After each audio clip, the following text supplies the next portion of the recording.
আমার আসলে মূলত সমস্যা হয়েছিল, আমি 4 বছর আগে একটা মোটর বাইক অ্যাক্সিডেন্ট করেছিলাম। বাট আমার কিছুই হয়নি, শুধু আমি ডান পায়ে একটু ব্যথা পেয়েছিলাম। তা আমি আসলে এটাকে অত কেয়ারিং করিনি। আমিও যদি মানে ফিজিওথেরাপি হসপিটালের সাথে জড়িত, আমি আসলে জানি আমার উচিত ছিল এটাকে ট্রিটমেন্ট করার, কিন্তু আমি করিনি। এখানে ডান পায়ে মাংসটা মানে কোনো যেহেতু কেটে যায় নাই, তো রক্তটা হয়তো ক্লোডিং হয়ে গিয়েছিল। রাশেদ স্যারের সাথে আমার পরিচয় ছিল, তা আমি ভাবলাম যে একটু ট্রিটমেন্ট করে যাই। তা আমি 2টা সেশন এখানে কমপ্লিট করেছি। নাও রাইট টাইম আই উইল মানে আমি খুব ভালো আছি। তো স্যারের কাছে আমার এটাই ভালো লাগছে যে স্যারের যে ট্রিটমেন্টগুলো করে উইদাউট মেডিসিন, উইদাউট সার্জারি, এবং টাকা পয়সার ক্ষেত্রে অনেকটা কম, একদম রিজনেবল, অ্যাফোর্ডেবল। আমি মনে করি বেঁচে থাকার জন্য টাকার দরকার আছে, কিন্তু টাকা মানুষকে বাঁচাতে পারবে না। তো এখানে যে খরচটা হয় সেটা আসলে অ্যাফোর্ডেবল। স্যার আসসালামু আলাইকুম। ওয়ালাইকুম আসসালাম। স্যার আপনার নামটা যদি একটু বলতেন। আমার নাম মোহাম্মদ হাবিবুল আলম। আপনি পেশায় কি করেন স্যার? আমি পেশায় জব করি।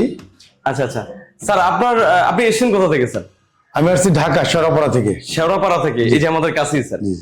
স্যার আপনার মূলত কি সমস্যা নিয়ে আসছেন যদি একটু বলতেন। আমার আসলে মূলত সমস্যা হয়েছিল, আমি 4 বছর আগে একটা মোটর বাইক অ্যাক্সিডেন্ট করেছিলাম। আমি আমার ওয়াইফ সহ ছিলাম উত্তরায়। তো আমার ওয়াইফের একটা আঙ্গুল কেটে ফেলা লাগছিল তখন কি, বাট আমার কিছুই হয়নি, শুধু আমি ডান পায়ে একটু ব্যথা পেয়েছিলাম। তা আমি আসলে এটাকে অত কেয়ারিং করিনি। আমিও যদি মানে ফিজিওথেরাপি হসপিটালের সাথে জড়িত, আমি আসলে জানি আমার উচিত ছিল এটাকে ট্রিটমেন্ট করার, কিন্তু আমি করিনি। এখানে ডান পায়ে মাংসটা মানে কোনো যেহেতু কেটে যায় নাই, তো রক্তটা হয়তো ক্লোডিং হয়ে গিয়েছিল। এটা খুব প্রচন্ড ব্যথা হতো।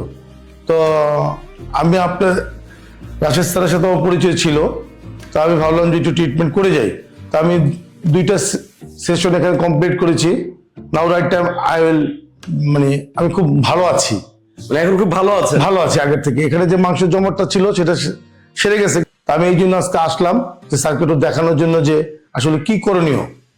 আচ্ছা আচ্ছা, আপনি তো এখানে চিকিৎসা নিয়েছেন 2 দিনের মতো। জি। এই 2 দিন কি এখানে অন্যান্য কি রোগী দেখেছেন যারা সুস্থ হয়ে যাচ্ছে?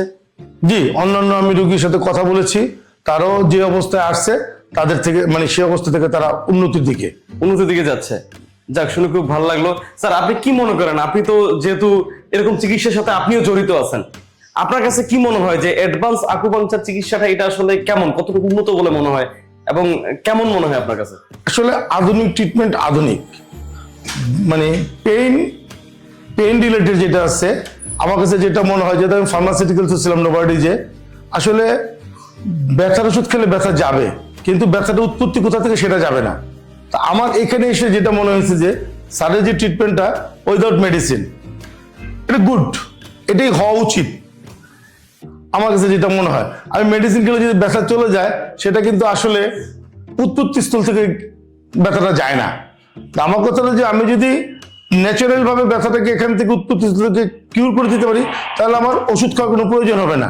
তো স্যারের কাছে আমার এটাই ভালো লাগছে যে স্যারের যে ট্রিটমেন্টগুলো করে উইদাউট মেডিসিন, উইদাউট সার্জারি, এবং টাকা পয়সার ক্ষেত্রে অনেকটা কম, একদম রিজনেবল, অ্যাফোর্ডেবল। আমি মনে করি বেঁচে থাকার জন্য টাকার দরকার আছে, কিন্তু টাকা মানুষকে বাঁচাতে পারবে না। তো এখানে যে খরচটা হয় সেটা আসলে অ্যাফোর্ডেবল।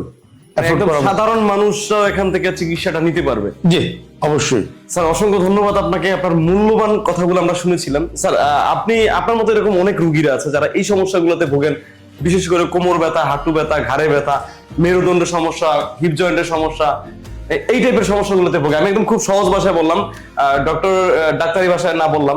এই সমস্যাগুলোর যেই রোগীরা আছেন তাদেরকে আপনি আমাদের ডক্টর রাশেদ অ্যাডভান্স আকুপাংচার সম্পর্কে কি বলবেন? আমি তাদের উদ্দেশ্যে একটাই বলবো, আসলে আমরা নিজেদের প্রতি কেয়ারিং না, যাচ্ছি হতে হতে অনেকটা সময় আমরা আসলে যেমন বুড়াকালে হজ করি আর বয়সকালে ট্রিটমেন্ট করি, সময় মতো করি না। তা আমি সবাইকেই বলবো যে আপনারা সময় থাকতে মানে ফ্রম দ্য বিগিনিং থেকে যদি আপনি ট্রিটমেন্টটা নেন, আপনার লাইফটাকে আরো ইজি হয়ে যাবে, টাকা খরচও কম হবে। এমন একটা পর্যায়ে আমরা আসি যেখানে টাকার কোনো ভ্যালু থাকে না, সারারও কিছু করার থাকে না। আমি সবার উদ্দেশ্যে বলবো যে আমাদের আর কোনো মিক্স কাজের ধরন এবং প্যাটার্ন সম্বন্ধে আমরা জানি না। আমাদের বসার স্টাইল কি, শোয়ার স্টাইল কি, খাওয়ার স্টাইল কি, আমরা আসলে মানি না। আমি নিজেও মানি না। আমাকে দেখে মনে হবে খালি খাই আর খাই, কিন্তু আসলে এটাকে যদি বার্ন করতে পারি তাহলে আমার জন্য হেল্পফুল, কিন্তু আমরা বার্ন করি না।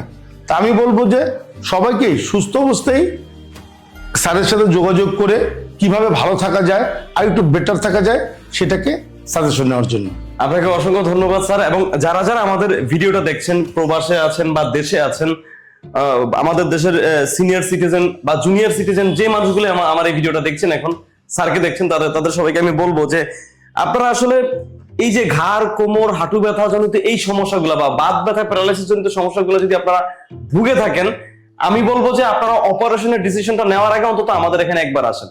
বা প্রবাসী যে ভাইয়েরা আছেন, বিভিন্ন জায়গায় চিকিৎসা নেওয়ার পর আপনারা হতাশ, উন্নত চিকিৎসাটা পাচ্ছেন না, বা আপনি আপনার চিকিৎসার কাঙ্ক্ষিত ফলাফলটা পাচ্ছেন না, তাদেরকে আমি বলবো যে আপনারা অন্তত একদিনের জন্য, মানে একদিনের জন্য আমাদের এখানে চিকিৎসাটা নিয়ে দেখুন। আমাদের এখানে চিকিৎসা নেওয়ার 24 ঘন্টার মধ্যে আপনি আপনার ভালো একটা ফলাফল পেতে পারেন এবং আপনি বুঝতে পারবেন যে আপনি কতটুকু সুস্থ হয়েছেন। তারপর আপনি ডিসিশন নেবেন যে আমি এখানে চিকিৎসাটা কন্টিনিউ করব কি করব না। এইটা আমি আপনাদেরকে বলবো যে আপনারা আসেন, অন্তত একদিন চিকিৎসাটা নেন। স্যার, আপনাকে অসংখ্য ধন্যবাদ। এবং আমাদের ডক্টর রাশেদ অ্যাডভান্স আকুপাংচারের জন্য দোয়া করবেন, আমাদের স্যারের জন্য দোয়া করবেন, আমাদের স্টাফদের জন্য দোয়া করবেন, আপনার জন্য দোয়া রইল স্যার। জি, আপনাদেরকে ধন্যবাদ, অসংখ্য ধন্যবাদ। জি স্যার, আসসালামু আলাইকুম।